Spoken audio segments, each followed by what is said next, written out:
আন্তর্জাতিক অভিবাসন ও মানবাধিকার আইনের তোয়াক্কা না করে সীমান্তে পুশিন অব্যাহত রেখেছে ভারত। আসামে নাগরিক পঞ্জিতে বাদ পড়া প্রায় ১৯ লাখ বাংলাভাষীকে চিহ্নিত বিদেশি হিসেবে তালিকাভুক্ত করে তাদেরকে দীর্ঘমেয়াদে বাংলাদেশে পুশিন করার এক মহা পরিকল্পনা নিয়ে কাজ করছে ভারতীয় সরকার।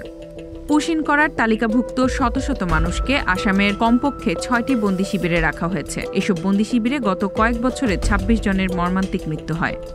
জানা গেছে, আন্তর্জাতিক মানবাধিকার সংগঠনগুলোর আপত্তি ও বাংলাদেশ সরকারের লিখিত প্রতিবাদের পরও সীমান্তে অবৈধ পুশিন জোরদার করেছে ভারতীয় সীমান্তরক্ষী বাহিনী বিএসএফ।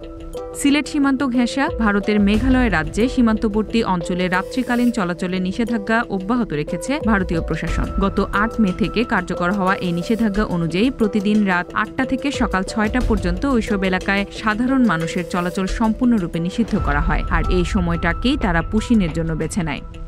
বিধানসভার বিরোধী দলীয় একজন রাজনীতিবিদ জানান, আসামের মুখ্যমন্ত্রী সম্প্রতি বিধানসভায় যে বক্তব্য দিয়েছেন তাতে বাংলাদেশে পুশিন অব্যাহত রাখার এক মহাপরিকল্পনা ফাঁস হয়েছে। সম্প্রতি আসামের মুখ্যমন্ত্রী হিমন্ত বিশ্ব শর্মা রাজ্যের আইনসভায় ঘোষণা দিয়েছেন, যাকেই বিদেশি হিসেবে শনাক্ত করা হয় তাকেই সরাসরি বাংলাদেশে পুশিন করা হবে। এই প্রক্রিয়ায় কোনো ধরনের আইন অনুমোদনের প্রয়োজন হবে না। হিমন্ত শর্মার এমন ঘোষণার পর বাংলাদেশে পুশিন বা বন্দি শিবিরে আটকের ঘটনা বাড়ছে বলে জানিয়েছেন আসামের বিরোধী দলের একজন নেতা। ভারতীয় বাংলা গণমাধ্যম সহ আন্তর্জাতিক মিডিয়ায়ও বিষয়টি উঠে এসেছে। Z news, Dhaka.